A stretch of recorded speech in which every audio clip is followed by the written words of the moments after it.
have you, and our First Lady and I are pleased to welcome everybody to this wonderful place and discuss the vital importance of safety and reopening America's schools. We want to reopen the schools.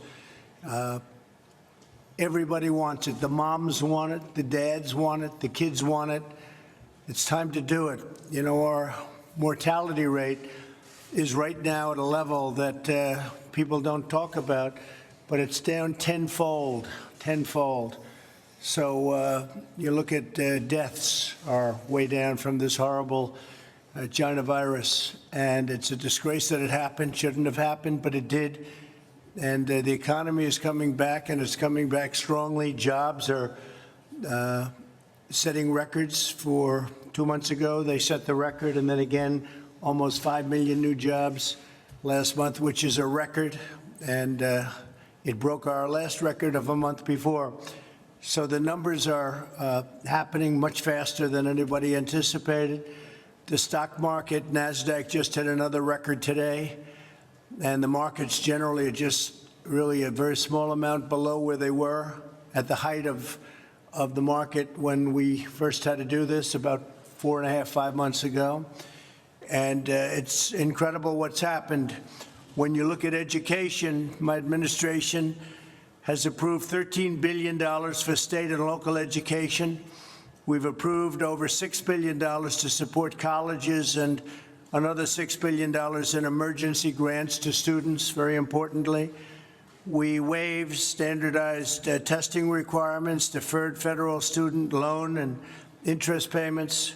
So you take a look at the student loan program, we've waived student loan and interest payments, and that is something that people haven't been hearing about, and nobody talks about it, but it's a big deal. We've pioneered new treatments that are dramatically improving the health outcomes. Vaccines are doing very well. Therapeutics are doing very well. The therapeutic research has been incredible. And I think you're going to have a lot of big things happening long before the end of the year on both vaccines and therapeutics. Therapeutics is, I guess, a little bit of a word we can use for on the way to a cure, but they make you better. I mean, to me, the therapeutic is even more important than the vaccine at this point because people will get better.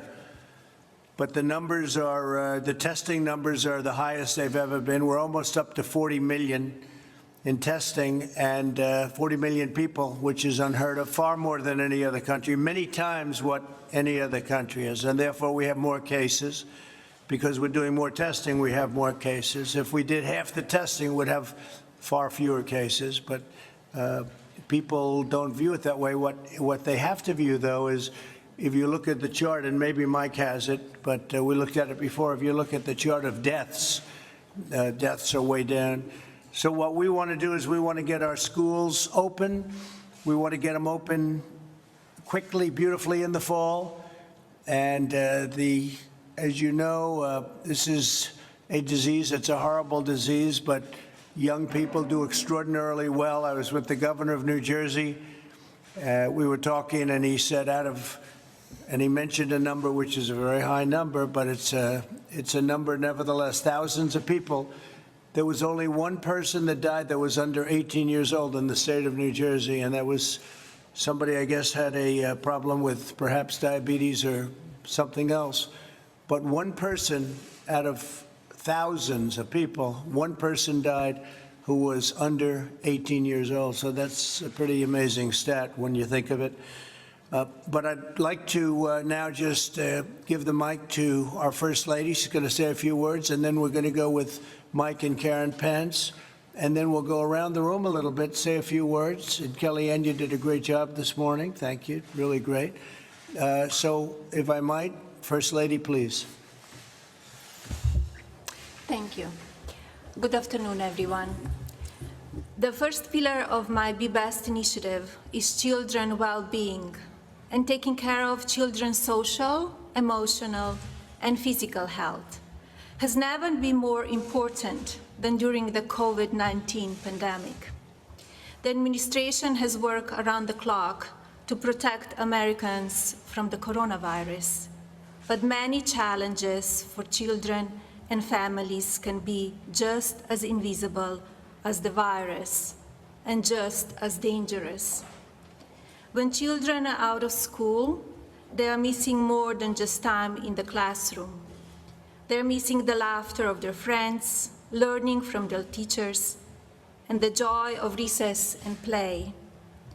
For children with disabilities, without access to technology, or whose homes are not a safe place, the situation can be even worse. As the start of the school year gets closer, I encourage parents, teachers, and school to teach children about the importance of CDC guidelines and to implement them when appropriate. Children's mental health and social development must be as much of a priority as physical health. The same is true for parents. Many will be forced to make stressful choices between caring for their children and going back to work, and we must address those needs as well as their own mental health and well-being. As we continue to come together as Americans to tackle these challenges, I'm honored that you could all be here today to offer your thoughts. I look forward to working with you to make sure that Americans' children and families can be healthy and thriving. Thank you very much. Thank you very much. And Governor, thank you. I see you sitting over there. What a job you're doing. Thank you. Thank you very much for being here, Governor. Appreciate it. Proud to be here. And thank you, Melania, very much. We just heard, Mike was telling me that Governor DeSantis doing a terrific job. He just announced that the schools will be open in the fall, and we hope that most schools are going to be open. We don't want people to make political statements or do it for political reasons. I think it's going to be good for them politically, so they keep the schools closed. No way. So we're very much going to put pressure on governors and everybody else to open the schools, to get them open. And it's very important. It's very important for our country. It's very important for the well-being of the student and the parents. So we're going to be putting a lot of pressure on open your schools in the fall. Mike, please. Well, thank you, Mr. President. And thank you for your leadership. I have seen it day in and day out since you asked me to lead the White House Coronavirus Task Force. And today is just one more installment in your commitment. We will make America great again.